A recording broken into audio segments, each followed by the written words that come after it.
विद्रोह के रूप में अंजाम दिया गया था। काकोरी कांड आज़ादी की चाह रखने वाली युवा चेतना का ऐतिहासिक और प्रेरक उदाहरण है। जब जब सत्ता दमनकारी हुई, युवाओं ने किया प्रतिरोध। जब जब साम्राज्यवादी शक्तियां दमन करती हैं, तब तब युवा शक्ति परिवर्तन की राह चुनती है। समाज और अपने अधिकारों के प्रति सजग युवा वर्ग किसी भी रूप में अत्याचार, दमन या शोषण को स्वीकार नहीं करता।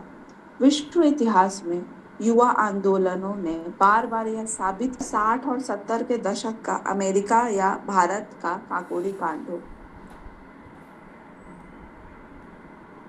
वजह और परिस्थितियां अलग अलग हो सकती हैं, लेकिन हर आंदोलन के केंद्र में सत्ता का दमन और युवाओं का प्रतिरोध रहा है। इसलिए काकोरी कांड युवा चेतना के नव प्रभात का प्रतीक बनकर सामने आया। यह मात्र डकैती नहीं, विद्रोह था। हालांकि इसे एक ट्रेन डकैती के रूप में देखा जाता है, लेकिन यह अंग्रेजी सत्ता के विरुद्ध एक योजनाबद्ध और साहसी विद्रोह था, जिसका नेतृत्व उन युवाओं ने किया था जो देश को स्वाधीन देखने का स्वप्न देख रहे थे, अपने स्वप्न के लिए संघर्ष कर रहे थे, लड़ रहे थे और मरने तक तैयार थे। अपने अधिकारों के प्रति सचेत और समाज में से प्रेम करने वाला युवा वर्ग किसी भी हाल में अत्याचार, दमन, शोषण को स्वीकार नहीं कर सकता और न ही करता है। स्वतंत्र भारत में भी युवा आंदोलनों की परंपरा रही है। स्वतंत्र भारत में भी ऐसे कई छात्र युवा आंदोलनों के उदाहरण हैं। राजनीतिक दमन के खिलाफ हमने सीएए के सामान्य इसके समय देश के युवाओं का विरोध देखा, जो आज भी कई स्तरों पर जारी है। मंडल आयोग की सिफारिशों के विरोध, तेलंगाना राज्य की मांग सहित अनेक क्षेत्रीय आंदोलनों में छात्रों की भागीदारी रही है। छात्र समर्थित जेपी आंदोलन ने इंदिरा गांधी को सत्ता से बेदखल किया था। वीपी सिंह की सरकार के पतन में भी विद्यार्थियों की भूमिका निर्णायक थी। ऐसे असंख्य उदाहरण इतिहास में दर्ज हैं। काकोरी कांड क्रांतिकारियों का साहसी कदम रहा। भारतीय स्वतंत्रता संग्राम का इतिहास अनगिनत क्रांतिकारी घटनाओं से भरा पड़ा है, लेकिन 9 अगस्त 1925 को घटित काकोरी कांड एक निर्णायक मोड़ साबित हुआ। उत्तर प्रदेश के लखनऊ के पास काकोरी रेलवे स्टेशन पर हिंदुस्तान सोशलिस्ट रिपब्लिकन एसोसिएशन के क्रांतिकारियों में रामप्रसाद बिस्मिल, अशफाक उल्लाह खान, राजेंद्र लाहिड़ी, ठाकुर रोशन सिंह, मनमथ नाथ गुप्त, बनवारी लाल, मुकुंदी लाल और चंद्रशेखर आजाद ने एक ब्रिटिश ट्रेन से सरकारी खजाना लूट लिया। यह वही खजाना था जिसे भारत की जनता के श्रम से जबरन कर के रूप में वसूला गया था। अंत यह था कि अब उसे देश की आज़ादी के संघर्ष में लगाने के लिए लूटा गया। न्यायोचित अधिकार मांगने से नहीं, छीनने से मिलते हैं। इन युवाओं को मालूम था कि आज़ादी मांगने से नहीं मिलने वाली।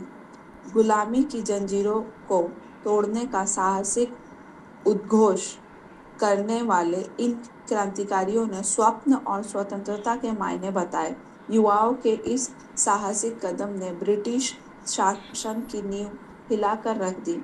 इन्होंने अंग्रेजों को यह समझा दिया कि अब जनता इनकी नीतियां समझ चुकी हैं, इसलिए अब वे विरोध और प्रतिरोध के लिए तैयार हो जाएं। इस घटना ने उस समय देश के युवाओं को क्रांतिकारी आंदोलन की एक नई दिशा दी। भगत सिंह, राजगुरु, सुखदेव सरीखे तमाम क्रांतिकारी इसी दिशा से आगे बढ़े।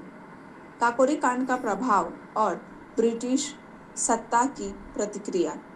20वीं सदी के प्रारंभिक दशक में भारत पर अंग्रेजी शासन का अत्याचार बढ़ता जा रहा था और इधर महात्मा गांधी के असहयोग आंदोलन की असफलता के बाद देश के युवाओं में निराशा की भावना बढ़ती ही जा रही थी। तब इन युवाओं ने सशस्त्र क्रांति का ऐलान कर अंग्रेजी साम्राज्यवादी शक्ति को चुनौती देने का निर्णय लिया। उन्हें शिद्दत से इस बात का इल्म था कि पकड़े जाने पर उनके साथ व्यवस्था क्रूर से क्रूरतम व्यवहार करेगी, और ऐसा ही हुआ भी। बावजूद इसके इन्होंने आज़ादी और अधिकार के सपनों का चुनाव किया, मौत से भी बदतर गुलामी का नहीं।